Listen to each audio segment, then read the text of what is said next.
Let's get to the buzz line because our man is on the line a few minutes early. No big deal. We'll bring him on. Let's do it. Jacob Kiper's on the line. How are you doing today, my buddy? I'm doing well. How are you this morning? We're doing great. It's been a long time since we've talked to you. I know. It's been close to 3 months, I believe. I know. I'm glad we're going to start getting you back on. Obviously, you have one of the first time. Getting into it, we found out you are basically the man himself that is attempting to kind of get UNC, investigated. Obviously, now the NCAA is doing so. What first question is, what made you, kind of do your own personal investigation of this UNC issue? Well, I'm a common average fan, but I like being a thorn in people's side when it comes to these kind of things. I have dabbled in some investigative stuff in the past. In the past, though, it's mainly been stories revolving around Kentucky basketball that interested me, and I just wanted to do some digging. And this time, just saw that there was definitely an issue going on with UNC, and it kind of irritated me that everyone was ignoring the fact that basketball was likely involved. Football was getting all the attention, and everyone knew that if football was involved, basketball probably was too, and it turns out that I was right. Yeah, for sure. Basketball was involved. Oh, yeah, obviously. The football got the big, or the initial news they had, when Butch Davis, if I'm correct, Mark, was the head coach in North Carolina. He was. He had a talented team there. Obviously, they're all not even really attending classes, and they did get the penalties kind of put down a football program. But yeah, Jake made a good point. They didn't even think to look at the basketball. Just maybe, I don't know if it's Daggum Roy. I don't know, Daggum just doing the good thing. But and then you decided to get into it. And you did find a lot of stuff. One thing that interested me is this email exchange you had between, if I'm correct, the UNC AD, right? It's not the AD. It's Professor Jenkins, who is the current chair of the African and Afro-American Studies Department. When Julius Nyangaro, who is the professor who was, at least over the last 5 years, who has been linked to all the fraud, he was the first and only department chair of the department, but he stepped down over the summer, and then Dr. Jenkins stepped in. So he's the current head of the department. Okay, but basically. Jacob, I was just going to cut in here. This is obviously a program that was created at the university level that was taken advantage of at the athletic level. It seemed like it was just very much a concerted effort between the two entities together. What does this mean in terms of NCAA violations, and then also, what does it mean for people who have gotten degrees and basically possibly even been defrauded by University of North Carolina? They've paid their tuition and gone and gotten these degrees. Well, putting my fan hat aside, as a rational, person here, UNC's they're in trouble.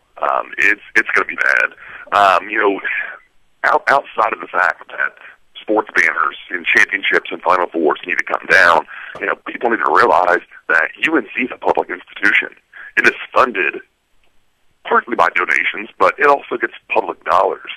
And this is fraud that has been committed with public dollars. And because of that, UNC, they are also risking losing accreditation as a university, not to mention all of the NCAA and sports crimes that have been committed as well. So do you actually think people will actually go to jail over this in the end? I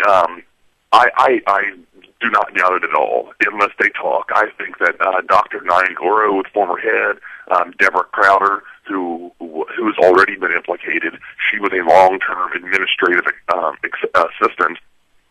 Right now, those two are the ones that UNC is trying to place all the blame on within the department, is Dr. Nyangoro and Deborah Crowder. And UNC would love for you to believe that those are the only two people who were involved with it. So they're trying to make them the ball person. Right now, they are both retired on state pensions, oddly enough. So they're guilty of fraud in state dollars, yet they are retired on state pensions. At some point, that has to stop. And now that UNC has paid an outside auditing agency to investigate, I sincerely trust that a lot more details are about to start coming out in the next 6 months. Right. I mean, you got an academic program that the athletes took advantage of. Ineligible players actually ended up playing, like Julius Peppers. It was kind of came Absolutely. out, so it seems like this is kind of a very robust scandal, in college athletics. Why is there very little coverage up to today from like the major sports networks like ESPN, and they seem to just now be catching on this story that seems like it's been going on for a few months now? Well, I have a good answer for that, I believe. One, Dan Kane, who works in Raleigh for the News and Observer, he's the local guy who's been, pushing this from the start.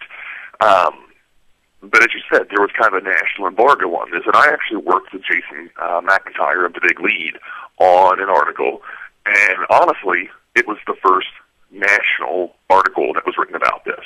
It was almost like the national media was afraid to jump on it until someone else went first. Right. And after Jason McIntyre of The Big Lead, kind of broke the silence, or the radio silence, everyone else kind of followed suit. But Greg Doyle was on the air the other day and was talking, about this very issue. And he says, Greg Doyle isn't afraid to speak his mind. And he said, I like UNC. I refused to believe that UNC could do this. UNC is kind of the media darling. No one wants to think that UNC is capable of something. The fans refer to the Carolina way. Their whole mystique is that they are clean, they are innocent, they don't do things like this. And I think a lot of the media wanted to kind of stick their head in the sands and pretend. And then there's also the case, as Greg Doyle pointed out, that national media, they investigate who they don't like, and they don't investigate who they like. Right. And North Carolina, they're the media darling. No one wanted to touch them. But then Greg Doyle, who I'm assuming you've seen that scathing article that he wrote, said, at a certain point, I couldn't deny it anymore. I didn't want to think it. Right. At a certain point, he had to say, "Look, this is something I have to report on as my job." Like we've seen other scandals like that in the past, with the Duke lacrosse players scandal, and then also up in Penn State more recently. Reporters kind of reported on this and then ended up losing their jobs later in both those cases. Do you think that played a role in maybe them wanting to get it right, or do you think it's more of they just liked UNC and they didn't want to believe it, like you said before? Well, it's probably both. I mean, it's kind of like, I make no secret about the fact that I'm a Kentucky fan. If I had dirt or some kind of suspicion on Kentucky sports, I would have a very hard time digging into that. Because I'm a fan, I like them. I mean, I think all media, whether or not they want to admit it, they have their favorite teams, they have their favorite coaches, they have the coaches that talk to them to give them interviews. John Calipari is notorious when you do him wrong in the media, he stonewalls you. He doesn't talk to you. Right. Which I think that's part of why. Go ahead. Which is part of why certain media members don't like him, among other reasons, but because he doesn't talk to certain people. Roy Williams gives certain reporters interviews. But also, back to you said, people losing their jobs, everyone is ready for ESPN to speak out on this. But again, the president of ESPN is John Skipper. And John Skipper is a UNC Chapel Hill alumni. Yep, that is correct. So, I think you hit it on that, some coaches do pick their favorite media members, and they will give them information, as that will obviously tend to the media guy leaning in their favor and kind of liking them more. Obviously, Calipari is going to do what he wants, say what he wants, and choose who he wants to talk to, as every coach does. But it's a crazy situation going on at UNC, considering that it was totally covered up for this long, and that this came out, Mark, 4 months ago or so. I mean, obviously the UNC scandal happened over a year ago with the football program, but now this came out and it kind of just went under the back burner, and now Jacob kind of brought it back out. Again, we have Jacob Kiper on. I'm glad you did, but let me ask you, Jacob, obviously since you are the Kentucky fan here, now if this was Kentucky and John Calipari's situation going on, what is it the blue shade glasses or not that they would be harping down? I mean, Mark Emmert would live on Kentucky's campus until he found out what was going on? Oh, absolutely. Well, and the media would have been all over this months ago. ESPN would have been all over this months ago. And I don't know if you've seen the recent CBS Sports series of polls that have come out with the anonymous coaches. Are you familiar with those? Yeah, well, yeah, we put them on. We put a few of them on the site, as in bending the rules and et cetera like that. Yeah. Yeah. Well, and evidently there are 20-something questions that were asked to anonymous coaches by Jeff Goodman of CBS, and every one of them, well, it seems like most of them are somehow pointed toward John Calipari. So, right now you have CBS Sports, who's on this little witch hunt right now. So, yeah, the media, Kentucky's a target. So if it's the same story in Kentucky, it'd be a front page story on every sports media website and radio show and television program. It'd be leading, exactly. It would lead with every show in America that wants to talk about college basketball. What's going on in the big sporting world. I would agree with you.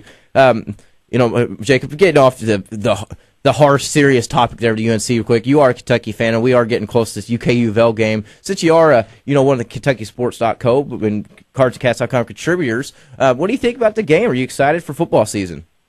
I am excited. Oddly though, lately I haven't been able to watch a whole lot of sports due to some other life events, but I am excited for it. I realize Kentucky had a bad season last year, to say the least. Yeah. But I really don't think Kentucky can be any worse this year than they were last year. I understand U of L is a 2-touchdown favorite in the Governor's Cup, but I wouldn't at all be surprised to see Kentucky pull a very minor upset. Yeah, think back to 2002. I think the line was even higher than this. Louisville's favorite was even higher. So yeah, I think we're all on the same page. We are excited that football season's here. Before we let you go, everything's going well in the personal life, I'm assuming. Everything is going very well right now. Everything, we've had a rough couple months, but things are moving along nicely. I'm glad. That's glad to hear. Again, you can follow Jacob Kiper on Twitter. It's at Jacob Kiper, and you can check out his great blogs. The season's here. Whenever he's available, he busts out the greatest stat blogs you'll ever come across on KentuckySports.co. So, Jacob, we appreciate you taking a few minutes, and hope everything continues to go positive. All right. Thank you so much. Oh, yeah. Thanks, Jacob. Jacob Kiper there, KentuckySports.co, Cards Cats contributor. He does have a great radio voice. He does have a good radio voice, and I think he's around my age. He's just so deep, just crazy. When we initially had him on in the Bluegrass Breakdown, Matt's Basement show, we brought him on, and it was amazing. But yeah, he did so much investigation. He lives in Owensboro, if I'm correct, right. And he does have some stuff going on with the issues, and it's going well. I just think it's amazing if you look at what this entire UNC academic scandal is really going to end up being about. I think it's just amazing that ESPN feels like they can get away with not reporting on it. Like it honestly angers me, because they will point at the smallest of things and make the biggest deal out of the smallest of issues. But when something like this comes out and you have proof, a dean of a school has resigned as a result of this, and you still don't even cover it.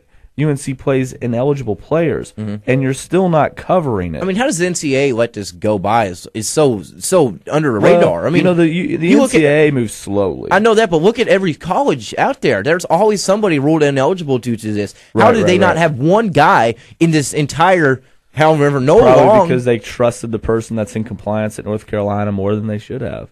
Who knows? I don't know. We got to go to our break here. Appreciate Jacob coming on again. If y'all want to give us a call, 384-1450. We're going to come back and continue talking Louisville, Kentucky. We got some breakdowns to continue with. I wanted to get into this Kentucky exhibition game that's been announced. There's some controversy going on. It's not official. I know, and it might not be because of what's going down. We'll talk about that when we come back. Okay. This is the Weekend Sports Buzz. Good week.